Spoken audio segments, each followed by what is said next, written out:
Hey guys, it's Kristen and Bethany here with Girl Defined Ministries, and in today's vlog, we want to offer hope for the single woman longing for marriage. So in this vlog, we're gonna do something a little bit different. We're gonna actually do more of a casual interview style of this girl. So this girl is single, as many of you know, and I thought it would be awesome to interview someone who is a seasoned single and talk about her stages of life and show how she has found personal hope during this season. So first question I want to ask you, obviously you're single, but did you ever imagine that you would be 29 and single? No, that's the quick and short answer.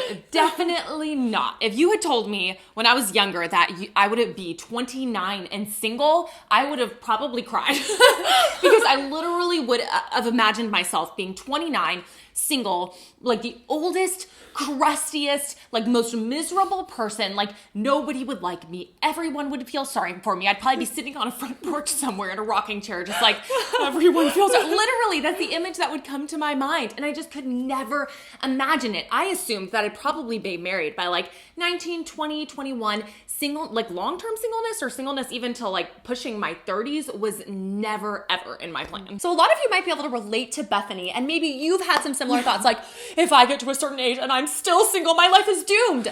But I would say that you're not a crusty person. Yes! I would say that I see your life, and it's a pretty joy-filled, vibrant life. So all of those images that you had when you were older obviously didn't come true.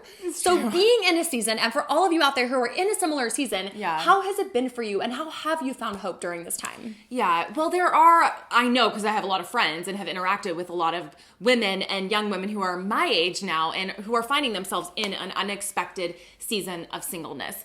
But I can tell all of you, and I can tell you that really my life is so hope-filled, joy-filled, and I feel like I'm the opposite of the crusty old grandma sitting on the front porch. And one of the ways that I personally found hope is just by living these past years of unexpected singleness with purpose and intention. I really think that's one of the things that's offered me the most hope is gaining like an eternal vision for my life and not waiting for the next season to happen. So instead of sitting around and like twiddling my thumbs and going, okay, when is marriage going to happen? When is the marriage going to happen? That's when my life will really begin. I'm just kind of on hold right now. I just need to busy myself until that happens. That would be really depressing because there would be no joy in this season. I just go, okay, until the next season, I won't You'd be always happy. be waiting. But by the grace of God and just a lot of wisdom and input, and it hasn't always been easy, but I've been striving to be very intentional to live this season with purpose, like I said, with intention, and to really use my time to serve others, to bless others, and I think probably mostly to kind of, I guess, make disciples, like really invest into the next generation. And because of that, it's taken my eyes off of myself and my current season of life and what I don't have, and really has shown me what I do have, that I have a life to give back. God has chosen to wake me up this day, and I can say, yes, I can use this for good and serve him, or I can just whine and mope about. So for me, that's probably one of the biggest ways I've found hope in this season. So there might be girls out there right now watching, some of you who are thinking, well, great, I'm glad you found hope. I'm glad you're doing okay, but I don't feel that. So as a woman who's single, who has found that hope, what advice would you give to someone watching right now who is feeling kind of hopeless? Yeah, well, first of all, I know that there are some days that are harder than others. So I get it. I'm right there with you. So just know, like, if I can give you a hug through the camera, I would, because single sisters unite and married sisters can offer hope. Thanks. But something that I would encourage you with, these are just small things, but I'm telling you, for me as a single, these have been personally very helpful. So I hope that it's really helpful for you. And this is remembering the faithfulness of God. If we look back over all of history and what we see in scripture and even in our own lives, just looking and seeing, wow, God has never failed us. He has been faithful, always faithful. It's easy to look at into other people's lives sometimes and see the faithfulness of God in their life and then think like, well, God's faithful for them, but he's really not faithful for me. He's kind of forgotten about me over here. He's kind of forgotten about me, but the character of God, he is a loving God. He is a faithful God. And I just like to think back to like, okay, people that are in the Bible, like Daniel in the lion's den or Joseph, people who went through really hard things, but God was faithful through it all. And when you can see the big picture, take a step back, like Esther, Ruth, you see, wow, God had a purpose. He had a plan, but they had to trust him. They couldn't see the full picture. And so for me, I have to remember that's the same God I'm serving. The same God of the Old Testament, the same God of the New Testament is the God of my life and the God of my love life today. And he truly can be trusted. So I would just encourage you to, anytime you're struggling to remember, okay, what is the character of God?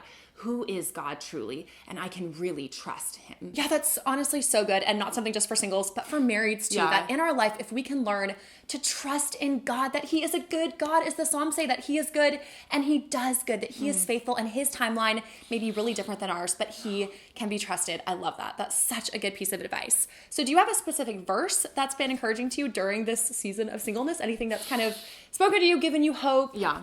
I do. If you've been following Girl Defined, or you've heard me talk, you've probably heard me say this verse, because I'm serious. This is like my life verse. I loved this verse as like a young woman and as a kid, and I didn't know how much I would need it. And that's Proverbs 3:5-6. And I'll link to this below, but it says, trust in the Lord with all your heart and do not lean on your own understanding. In all of your ways, acknowledge him, and he will make your path straight.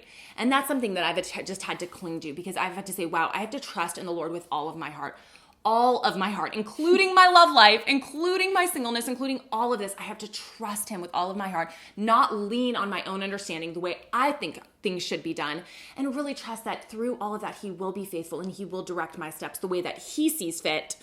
Not the way that I see fit, because I'm like, wants it. God, I'm going to trust you, direct my steps this way. And he's like, Yes. actually, we're going this way. And I'm like, okay, I need to trust you. So for me, that verse has been so incredibly encouraging. And I don't always feel like believing it. I don't always feel like, yes, this is true. I just have to preach it to myself. I have to read it and pray it and say, God, Amen. please help this verse to be true. Help me to believe this, because I don't feel like believing this right now. So if you are single, Proverbs 3:5-6 has brought me so much hope, and I really hope that you can cling to that and make that your prayer as well. That advice is so good that you're giving, and I wish we could do this for hours. Like, this know, is so I love it, actually. good, and I love it because you're speaking from your heart, from your life. You're not someone here. like you're in the season. Yes. You can understand. You're in that struggle, True. going, I'm still putting these things into Yeah, practice. It's not like every you've day. been there, done that, accomplished it. Like, you're still every day having to trust the Lord true. and surrender in this area. Yeah. So I love that. So in It's closing, true. anything else that you want to share with our single sisters out there? There are about a million things, but if I have to One narrow it down, more I know. thing. I Maybe was two. thinking about this when we decided on this vlog, like, okay, what are truly the things that have brought me hope? And I know everyone's different, everyone has different personalities, but like, I'm serious. I boiled it down. These really are some of the things that come to mind. And this is actually, I'm going to link to this below. I'm actually going to put the whole quote in there, but it's a quote or a prayer really by a missionary and martyr. So a woman who gave up her life for Christ. And she actually penned this prayer in her journal. Her name's Scott Stam. She penned this prayer in her journal just not long before she was martyred and killed. And so I heard someone shared this prayer with me years ago, and it's really stuck with me. And anytime I'm feeling like down or just kind of like discouraged about like my season, I just pull this out because I don't always have the words to say, and this just really refocuses me. So I would just encourage you to listen to this and then make this your own prayer. Copy and paste it below, put it in your phone, write it down, because it's been so encouraging to me. It says, Lord, I give up my plans and purposes, all my own desires, hopes, and ambitions, and I accept thy will for my life. I give up myself, my life, my all, utterly to thee, to be thine forever. I hand over to thy keeping all of my friendships. All the people whom I love are to take second place in my heart. Fill me now and seal me with thy spirit. Work out thy whole will in my life at any cost. For to me to live is Christ. Amen.